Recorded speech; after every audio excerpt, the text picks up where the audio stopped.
এটা আমার শশা জমি।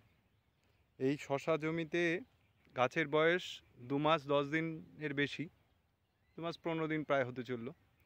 তো এখন এই গাছে কালকে প্রচুর বৃষ্টি হয়েছে। বৃষ্টি হওয়ার ফলে এই ড্রেনগুলোতে এখনও জল রয়েছে।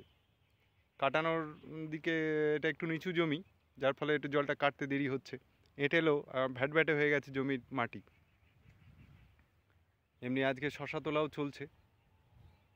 এখন গাছ রাখার জন্য, গাছকে ভালো রাখার জন্য, বা গাছে যে অনেকেই বলছে গাছ নষ্ট হয়ে যাবে জলেতে, তো সেই কারণে কি লাগবে সেটা জানার ইচ্ছা।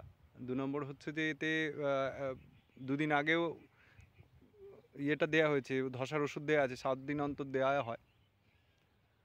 তো টিপ ধসা এসেছিলো, সেটাকে সারানো গেছে।